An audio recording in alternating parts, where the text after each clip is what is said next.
chuyện xưa ai đang chụp bằng nhà để xa ta nơi ngày ní cứ dương cầm cung tại thật đời bồ chỉ đi than muối đại miền lục kháng cáo lục sầm nặng nịa hay đại thật nơi khung khung có pí sẽ đọc rồi mát hay bầu không nếu trong cha bà rám bẹ pon nâng lục sầm nặng ní chẳng ai đang ai phải chạy bán té thà lục sầm nặng nịa ní vi sa chọpอย่างน่าจะมวยปดศาสนาได้ai đang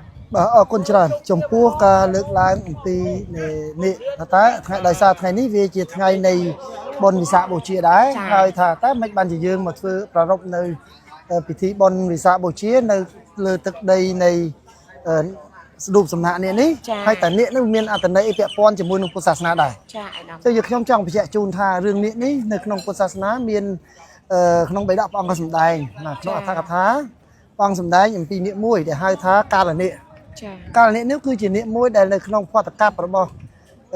ในยืนเราไงนึกอ่ะขนมพอตะกับมีเปลือกปรามปองมีกอกสันโธเกาเนี้ยกบโนกาสปาสำนักด้อมนั่งเปลือกอาเมตรีให้ได้ในขนมกาพอตะในขนมกับในมวยในการตรัสดังบอกประสมาสัมพุทธสัตว์นี้เราไม่ตายบนเลื่อนในสำเร็จแล้วถ้าโอ้ปีมันสั่นไม่ประพุทธบานตรัสนะหายแล้วใส่แล้วมีตรามาฟังดีนะจังเอาแต่เป็นแต่เนี้ยนูเลือกบรรเลอสมเด็จอยู่แล้วคือท่านหนึ่งมีประพุทธบาตราจังการอะไรเนี้ยนู้คือในขนมอัฐกถาฟังสมเด็จท่านเนี้ยได้ทัดในกรามตึงนิรันดร์เจริญบ่าหายเนี้ยนู้คือการเล่าในปีหน้าคือในขนมอมุนเปได้ฟังบาตราฟังตาไปในปัสมาสัมพุทธเป็นเนียมสมณะโคดอมนี้มุนเปฟังบาตราฟังก็บ้านซอยในหายทาจังหันระบอบเนียงสุจิตาได้ที่ประเกณฑ์ในแม่ทุบายาแต่พระองค์จังพระองค์บานยกมาทุบายานุ่มมอกปูเจียปุ่มนูดเมียนทรายสปุ่มบุญปุ่มนูดจังเป็นในรู้พระองค์กับบานชันในจังหันนูคราวชันในจังหันนูชอบพระองค์บานยกในพีกแต่ดะในจังหันนูยกtớiอัฐฐาน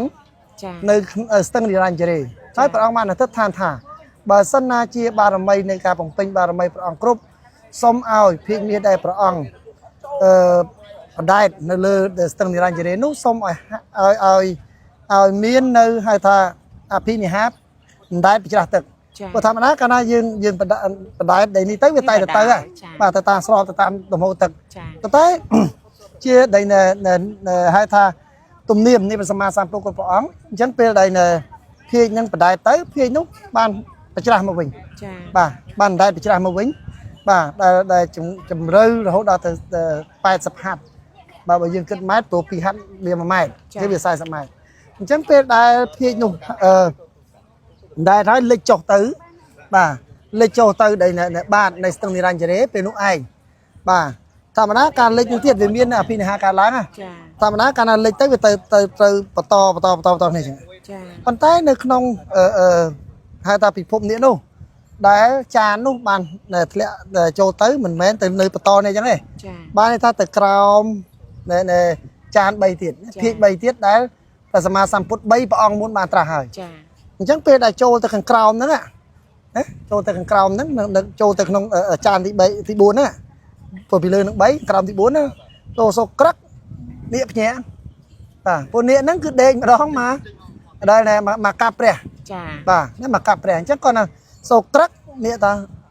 ไอ้เดมีนประปุ่นมาอังที่บานตราเนี่ยจังปีนั่งเจียประวัติเนี่ยนั่งจังประสมาสัมพุทธอ่ะเป็นพียังใดในจังหายพระองค์ก็บานยกหนึ่งในสบือเพลงยกตึกกราในกราวตามประปุ่นที่ปรึกให้พระองค์บานสมาธิทวตึกพระองค์ก็บานสำรัจประสมาสัมพุทธยินจีประสมาสัมพุทธในปัจจุบันยืนไอนั่งแต่ต้นการละเนี่ยนั่งจังบานจีเนี่ยนั่งมีอัตในนั่งพุทธศาสนานั่งเรือมวยเตี้ยเนี่ยนี่ได้ในขนมประพุทธอย่างปรามพระองค์ในขนมพอตกับนั่งคือทำเมียนประพุทธตีปีได้ประเนียมท้าประกาวเนี่ยกมนูจังยืงมือในเรือไปเฮียเคยเมียนในบาทาโปงสัตว์อย่างปรามนั่งนะกกสันโธนะกาวเนี่ยกมนูกาสปาวสมณะโคดอมนั้นแต่เสียอาเมตรัยจังอ่ะในขนมนั้นประปฏิปีนั้นคือกาวเนี่ยกลมโนรูปสัตว์เนี่ยยังไงจะอยู่เคยเนี่ยจะทำแบบนี้นั่นคือตำนานนั้นประกาวเนี่ยกลมโนยังไงนั่นที่ปีที่ใบคือประพุทธในขนมพุทธประวัติองสมได้อย่างปีhai tháng nịa môi tiết gà ta môi lần cứ nịa để dương khơiรูปnịa ប្រក់ ប្រក់ បាទណា លើ ប្រក់ព្រះអង្គណាបាទមិនព្រះអង្គប្រក់នេះទេនេះប្រក់លើព្រះអង្គបាទហើយនេះប្រក់លើព្រះអង្គទៀតមិនទៅប្រក់ចំពីលើហ្មងទេ ចា ពួកនេះជាសត្វដេរឆានចឹងនេះនឹងតែងតែប្រក់ដល់ប្រពុតនៅអញ្ចឹងគឺថានេះណៃណែ ចា ណានឹងជាទម្រង់ ចា នៅក្នុងទម្រង់នេះយើងខ្ញុំចង់បញ្ជាក់ជូនដែរថាទម្រង់របស់សត្វនេះយើងខ្ញុំចង់បញ្ជាក់យើងគេរកឃើញនៅក្នុងតំបន់ប្រទេសអ្នកកាន់ពុទ្ធសាសនាហ្នឹងទាំងអស់លើពិភពលោកគឺនេះប្រពុតទម្រង់ប្រក់នេះមានតែនៅកម្ពុជាដែលចាស់ជាងគេដែលយើងរកឃើញប្រពុតប្រក់នេះនៅបាតនៃប្រាសាទដែលបាយ័ន បាយ័ន បាទអញ្ចឹងតើនេះហ្នឹងមានប្រវត្តិម៉េចបាទមួយចលិនហ្នឹង ចា អញ្ចឹងនេះនោះឯងគឺពេលដែលព្រះសម្មាសម្ពុទ្ធបានត្រាស់ដឹងក្នុងចំណោម49ថ្ងៃហ្នឹងនៅសប្តាហ៍ទី6ព្រះអង្គប្រើពេល7ថ្ងៃដើម្បីហៅថាដែលពិចារណានៅធម៌ដែលព្រះអង្គរកឃើញ ចា អញ្ចឹងពេលដែលព្រះអង្គទៅពិចារណាធម៌រយៈពេល7ថ្ងៃហ្នឹងមាននៅបាទពពកបានបង្កើតទៅជាភ្លៀងមួយដ៏ធំបាទដើម្បីបង្អោមកនៅក្នុងចក្រវាលហ្នឹងបាទចក្រវាលហ្នឹងអញ្ចឹងពេលដែលបង្អោមកនេះឯងនេះមួយចលិនហ្នឹងបានឃើញព្រះអង្គថាអូព្រះសម្មាសម្ពុទ្ធមកនៅពិចារណាធម៌នៅក្នុងតំបន់របស់ខ្លួនណា ចា អញ្ចឹងព្រះសម្មាសម្ពុទ្ធពេលហ្នឹងនេះមួយចលិនត្រូវតែកសាងប្រាសាទ7ជាន់ថ្វាយព្រះសម្មាសម្ពុទ្ធ ចា តែនេះគិតទៀតថាបើសិនណាជាកសាងប្រាសាទបានត្រឹមតែការដែលអានិសង្សនៃការកសាងប្រាសាទថ្វាយព្រះអង្គទេតែនេះមួយចលិនបានគិតពិចារណានឹងហើយក៏មិនទេ ចា ក៏ឆ្វែជារង្វេលចំនួន7ជុំបាទហើយប្រក់ពីលើប្រាក់ដើម្បីការពារព្រះអង្គដើម្បីសម្ដែងនៅដើម្បីការពិចារណានៅធម៌របស់ព្រះអង្គហើយដើម្បីរក្សានៅសុខថ្វាយព្រះអង្គ ចា ណាអញ្ចឹងពេលចំណុចហ្នឹងយើងខ្ញុំចង់បញ្ជាក់ជូនដែរថាយើងឃើញថារកដល់មិនមែននេះវិលទូអញ្ចឹងទេឈុំអស្ចារ្យណាបាទហើយនៅក្នុងនេះ7ជុំហ្នឹងទៀតគឺថាព្រះសម្មាសម្ពុទ្ធព្រះអង្គអនុនេះនោះមិនមែនត្រឹមតែឆ្វេលជារង្វាយ7ហ្នឹងការពារព្រះអង្គប៉ុណ្្នឹងទេបូជាដែលផ្កាកម្រងនិងក្លិនក្រអូបដើម្បីថ្វាយព្រះសម្មាសម្ពុទ្ធទៀតបាទអញ្ចឹងហើយបានជានៅពេលដែលព្រះអង្គបានពិចារណាធម៌7ថ្ងៃហ្នឹងហើយព្រះអង្គក៏បានសម្រេចនៅធម៌របស់ព្រះអង្គដោយអានិសង្សរបស់នៅនាគមុចលិនដែលបានការពារព្រះអង្គហ្នឹង ចា បាទអញ្ចឹងកន្លែងហ្នឹងយើងខ្ញុំក៏ចង់បញ្ជាក់ជូនដែរថាក្រោយពី7ថ្ងៃនឹងចប់នាគមុចលិនបាទបានប្រែកាយទៅជាមាណពម្នាក់ហើយមកថ្វាយបង្គំព្រះសម្មាសម្ពុទ្ធគឺព្រះសម្មាសម្ពុទ្ធព្រះអង្គសម្ដែងអំពីអានិសង្សរបស់ខ្លួនដែលបានមកការពារហ្នឹង ចា បាទអញ្ចឹងនាគមុចលិននេះគឺនាគតំណាងបាទក្នុងពុទ្ធសាសនាអញ្ចឹង3នេះជាផ្នែកមួយដែលយើងខ្ញុំចង់រំលេចថាពុទ្ធសាសនាមានភាពពាក់ព័ន្ធជាមួយនឹងនេះ ចា ចំណុចមួយទៀតសួរថាតើយើងធ្វើហ្នឹងយើងនៅកន្លែងហ្នឹងមានន័យថាម៉េច ចា យើងងាកទៅមើលនៅក្នុងសម័យពុទ្ធកាលគេហៅថាវត្ថុ7យ៉ាងដែលកើតថ្ងៃដែលមានកំណត់ស្តនាថ្ងៃព្រះសម្មាសម្ពុទ្ធហ្នឹង ចា ក្នុងនោះគឺពពោធិព្រឹក្សនៅកន្លែងព្រះអង្គបានត្រាស់ដឹងនេះបាទពពោធិព្រឹក្សនេះកើតដំណើរព្រះអង្គហើយដំណើរព្រះអង្គនេះគឺដុសចំផ្ចិតនៃផែនដីកណ្ដាលនៃផែនដី ចា អញ្ចឹងខ្ញុំទាញមកកន្លែងនេះវិញបើយើងមើលកោះ2ទីតាំងមាន3 មាន ក្បាលកោះកណ្ដាលកោះនិង 3ចង់កោះ ចុងកោះ ចា ហើយពេលយើងកសាងយើងក៏អត់ចាប់អារម្មណ៍ដែរ ចា បាទពេលកសាងរួចយើងរកឃើញថាទីតាំងហ្នឹង ចំណុចកណ្ដាល បាទនៅចំកណ្ដាលតែម្ដង ចា បាទអញ្ចឹងការយើងរៀបចំថ្ងៃនេះវាបីដូចជាយើងកំពុងស្ថិតនៅលើទឹកដីពុទ្ធភូមិដែលបានអធិដ្ឋានចំពោះព្រះសម្មាសម្ពុទ្ធដែលព្រះអង្គដែលបានត្រាស់ដឹងបាទពួកនេះហ្នឹងគឺតំណាងព្រះអង្គឯងត្រាស់ដឹងហ្នឹងឯង ចា បាទអញ្ចឹងនេះជាអ្វីដែលជាភាពអស្ចារ្យនៃសត្វនេះហ្នឹងបាទតើតើនឹងការវិពុទ្ធសាសនាហ្នឹងហើយយើងគិតថាវាវិសេសណាស់បាទដែលយើងបានរៀបចំនៅចំថ្ងៃហ្នឹងហើយនៅទឹកដីហ្នឹង ចា អញ្ចឹងទាំងអស់គ្នាបានបូជាបតិតក្តីបានបូជាគ្រឿងសក្ការៈក្តីបានប្រកាសនៅវិសាខបូជាក្តីគឺជា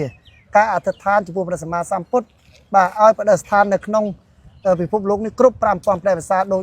ពុទ្ធកាលរបស់ព្រះអង្គសម្ដែង ដោយឯកឧត្តមបានមានប្រសាសន៍ខាងដើមដោយសារតែមានពុទ្ធប្រវត្តិតាំងពីនេះហើយដែលធ្វើឲ្យប្រជាពលរដ្ឋខ្មែរដែលកាន់ពុទ្ធសាសនានឹងគោរពលើស្ដេចនាគតែម្ដង បាទហ្នឹងបើយើងថាអូខេពុទ្ធសាសនាអញ្ចឹង ចា ប៉ុន្តែចំពោះនេះមិនមែនត្រឹមតែពុទ្ធសាសនាទេ ចា ទាំងពីដែលប្រវត្តិសាស្ត្រកម្ពុជាក៏បានចែកអំពីនេះដែរ ចា បាទណាសត្វនេះគឺជាកំណត់នៃទឹកដីកម្ពុជា គឺប្របាទហ៊ុនទៀននិងពនាងលីវយី ចា ដែលពនាងលីវយីកំណត់ថាជានាងនាគបាទណាហើយនាងនាគនេះគឺក៏មាននៅប្រាសាទបាទយើងមើលនៅប្រាសាទនៅកោវត្តគឺប្រាសាទ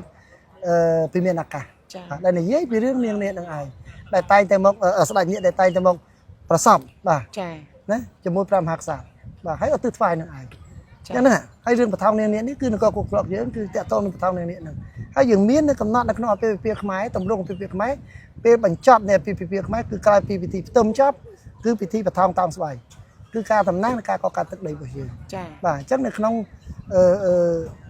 ប្រវត្តិសាស្ត្ររបស់យើងគឺនាគនេះគឺជាការកំណើតរបស់ខ្លួនបាទដោយឡែកបើយើងមើលនៅក្នុងព្រហ្មញ្ញព្រហ្មញ្ញសាសនាដែលកើតនៅទឹកដីកម្ពុជាដែរ ចា បាទជាសាសនារបស់ដូនតាអញ្ចឹងព្រហ្មញ្ញដែលថានាគនឹងគឺជាសត្វតំណាងនៅភាពត្រជាក់ត្រជុំនៃ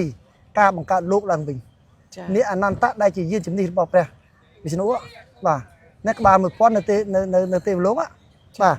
អញ្ចឹងគឺយើងមើលនៅក្នុងរឿងមហាភារតៈបាទណាអញ្ចឹងមាននិយាយពីរឿងហ្នឹងអញ្ចឹងសរុបជារួមមកវិញថារឿងនាគនេះគឺជាតំណាងមង្គលមួយណាជាតំណាងមង្គលមួយរបស់ទឹកដីកម្ពុជាហើយប្រជាពលរដ្ឋខ្មែរយើងតែងតែគោរពប្រណិប័តសត្វនាគណាស់ ចា ព្រោះជាធាតុមួយនៅក្នុងធាតុទាំង4ទឹកដីភ្លើងខ្យល់នាគគឺតំណាងធាតុទឹក ចា បាទតំណាងធាតុទឹកដែលយើងតែនិយាយថាអូឲ្យតែឆ្នាំនាគគឺទឹកធំ ចា បាទអញ្ចឹងនេះរឿងអញ្ចឹង អរគុណអាយដាមដែលអាយដាមបានមានប្រសាសន៍យ៉ាងខ្បោះក្បាយពាក់ព័ន្ធនឹងប្រវត្តិប៉ុន្តែអ្វីដែលនេះខ្ញុំចាប់អារម្មណ៍នៅរូបសំណាកខាងក្រោយគឺមានភាពអស្ចារ្យមែនទេសម្រាប់អាយដាមវិញអាយដាមយល់ឃើញយ៉ាងម៉េចដែរចំពោះស្នាដៃដ៏ល្អឯកមួយនេះអាយដាម យើងខ្ញុំចែកជា3 ចា ទី1សម្រាប់បុគ្គលផ្ទាល់អស្ចារ្យ ចា អស្ចារ្យមានន័យថាម៉េចភាពរស់រវើកបណិតភាពជារឿងមួយ ចា ប៉ុន្តែភាពរស់រវើកបាទដែលធ្វើឲ្យយើងមើលទៅហាក់បីដូចជាសត្វនាគកំពុងតែលេងនៅលើទឹកផ្ទៃទឹកមួយដ៏អស្ចារ្យ ចា នៅលើទឹកដីនៃហៅថាទន្លេមេគង្គ ចា បាទហើយទន្លេមេគង្គគឺជារៀងសត្វនាគដែរ សត្វនេះតែ ណានេះ ចា នឹងទី1ណា ចា ទី2ជាស្នាដៃរបស់កូនខ្មែរបាទ ចា ដែលយើងតែងថាដូនតាខ្មែរសម័យមុនលោកខ្លួនអស្ចារ្យ ចា តែកូនខ្មែរសម័យក្រោយមិនអន់ដែរ ចា ណាយើងមើលទៅភាពអស្ចារ្យបែបហ្នឹងណា ចា បាទនៅក្នុងសម័យសន្តិភាពរបស់យើងកូនខ្មែរជំនាន់ក្រោយអាចធ្វើបន្តនៅមរតកដូនតាហើយធ្វើកាន់តែមានផលិតភាពថែមទៀត ចា អញ្ចឹងនេះគឺមានភាពអច្ឆរិយៈក៏ដូចជាមានភាពអស្ចារ្យនិងភាពរស់រវើកផ្សារភ្ជាប់នឹងវប្បធម៌ប្រពៃណីទំនៀមទម្លាប់របស់យើងហើយយើងគិតថានេះនឹងបដិស្ថាននៅលើទឹកដីនេះជាភាពត្រជាក់ត្រជុំនិងភាពបង្ហាញអំពីហៅថាអរិយធម៌